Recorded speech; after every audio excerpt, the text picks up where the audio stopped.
My name is Oshifesolu Larry. I'm a mechanic. Welcome to Exxon F1, also known as Formula One Column Africa. Yes, so as we all know, the sprint qualifying today, also known as the sprint shootout. But before we say that, happenings day, things they happen. Alpine are on a firing spree. Now they are not shooting guns.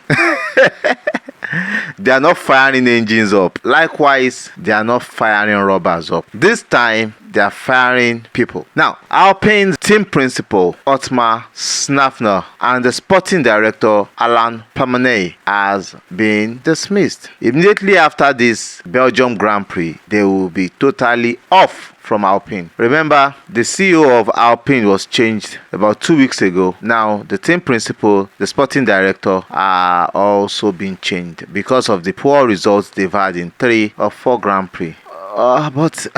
The issue is the Silverstone was not really their fault. The Hungarian Grand Prix was not their fault. But the team would be like, if they had qualified maybe way ahead in Q3, they might be in the top 10, so they won't have issues with accidents at the back and things. But who knows? This is racing, pure racing, things happen. But to that, well, they'll get a new team principal coming into the season break and a new sporting director. But as it is now, they will be with no team director and the team principal. So, to sprint race, to the sprint qualifying, the sprint shootout will have the SQ1, the SQ2, and the SQ3. I think we've gone over that for like 2 sprint races. So, the SQ1 is 12 minutes, the SQ2 is 10 minutes, the SQ3 is 8 minutes. Now, the sprint qualifying was delayed because of the rain. It's been showering here in Lagos on the island, but some part of the mainland remains dry. But in Belgium, it has been on and off rain. And the heroes of today and yesterday are the fans that paid a whole lot to come and watch this race. These guys brought their shower caps, their umbrella, their camps, their tents, everything. Kilo shele, we will stay here. This race,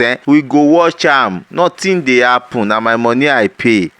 Who send who? It's so funny and it's so interesting. They are still there watching and enjoying. So, what happened? The usual suspect, Max Verstappen, pole position. Another like 3-4 tenths to claim pole position. Today again, wetin happen? I've already said it. Nothing dey happen. Max Verstappen like 100th to claim the sprint race from Piastri, another 200th from Sainz, and a 10th from Charles Leclerc. But what really happened? The SQ1, we have the rain just going out. They were all on inter tires, splashing everywhere, and it ended with Verstappen, Hamilton, Alonso in the top 3 position, while Hulkenberg was unable to set any time. Zhou Guanyu 19th, Kevin Magnussen 18th, Valtteri Bottas 17th, and Tsunoda 16th in qualification, with George Russell slipping out in 15th, almost getting disqualified, but he got through. To SQ2, we have all the Mercedes engine in SQ2. Funny enough, none left out, but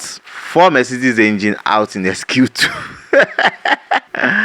Oh Christ. Alonso was unable to set a better pace because his teammate quickly jumped on the medium tire while the track was drying up in the last minute, and he crashed some few seconds to the end of the SQ2, which brought out a red flag, and the race was not resumed. That left his teammate Fernando Alonso in 15th, himself Lance Stroll 14th, Logan Sargent in 13th, Alex Albon 12th, and Daniel Ricciardo 11th. As if that was not enough, the SQ3 was permeable, machala, beautiful. All the drivers came out bustling in the high efficiency red stripe tire. They cannot go back to chain tire because they just have like 6 minutes left on the track, so they have to use that tire to get their best time. And unfortunately, Max Verstappen came up because the track keeps getting better. Max Verstappen came up in pole, Oscar Piastri 2nd, Carlos Sainz 3rd, Charles Leclerc 4th, Lando Norris 5th, Pierre Gasly 6th. The 2 Mercedes impeded each other, which compromised their lap time, with Lewis Hamilton 7th, Sergio Perez 8th, and Esteban Ocon 9th, George Russell 10th. straight to the sprint race. Let's see what happens in the sprint race. Here we go. Now, the sprint was then, and now the sprint is gone, like a candle in the wind. The sprint was meant to be a 15-lap race, but because the race was delayed due to the rain and the weather shoved off and there was little sunshine, they delayed again and they were like 4 laps behind the safety car on their formation lap, and they had a rolling start, not a standing start. So the race leader would have to start up when the safety car gets into the pit, and so started Max Verstappen. But the understanding of those behind him is that they cannot keep going on wet, so the likes of Lewis Hamilton, a lot of drivers trooped in behind Piastri and pitted for the inter tires. But while getting out, Hamilton got into traffic in the pit lane and came out behind Charles Leclerc. By the next lap, Piastri was already leading the race, was leading by about 1.6 seconds ahead of Max Verstappen, which we knew Max Verstappen would pass him right on track because he was unable to pass Max Verstappen right on the track. And as you all know, Max Verstappen is the only Formula 1 car on the grid. The other cars are Formula 2 cars. He was able to breeze past him by the third lap. He was way ahead of him. Fernando Alonso spun off and got into the gravel, and that was the end of his race. With the grid mucked up, Verstappen was able to pass Piastri. The race went on, and there was a contact between Lewis Hamilton as he was about passing Sergio Perez for the 4th position so he can chase down Pierre Gasly for the 3rd position. He had a contact which was a racing incident. I don't know why the FIA saw that as a penalty, because even a blind man would know that that was a racing incident. He owns the racing line. There was nothing he could do. Perez drove back into the line and they had a contact, and that was the end of Perez's race. It was nobody's fault. It was just a pure racing incident, but the FIA knows best, so they gave Lewis Hamilton a 5-second penalty. He finished the race 4th, but he ended the race 7th because of the 5-second penalty. And I think Formula 1 can do more. They can look into some of these incidents and know how to judge them, because we are looking at it and we all know what is in the technical regulation. We know how some races have panned out this season, but I think it is unfair when 2 racing drivers, 2 gladiators are there and the rain is not helping. They both went into each other because of the rain, and that is to nobody's fault. That is why it is called racing.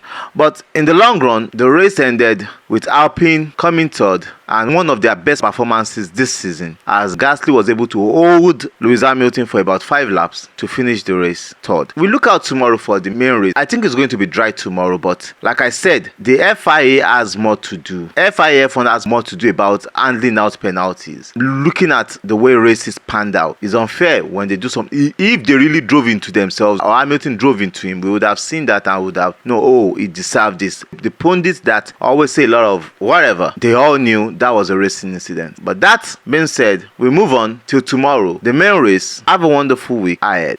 Bye. We have a new friend in the house. We are in Nigeria here, West Africa. He provides internet for us. They provide the best internet around the mainland, and I know they are still moving to the highland and they are moving all around Nigeria. But for you to get internet on the mainland, contact Fibrad Telecom Limited. They get you sorted out ASAP. The best cable internet on the mainland, fiber, I think they get sorted out. We talk much about them in the course of some of our videos, but contact them, they get sorted out. We love you. If you're a builder, if you're an art collector, if you have a showroom, Rated is the best place to get the artworks you need for your new buildings, for your art collections, for your showroom, for your exhibition. Rated Art have one of the best murals, mosaic works, and different art patterns in Nigeria presently. And it's somebody that you can communicate with, talks to you, you tell him what you want, and he will bring the reality out for you. Contact Rated Art. His number is right up here, and you can also go on social media links that are pasted right up here to check out some of his works. Thank you.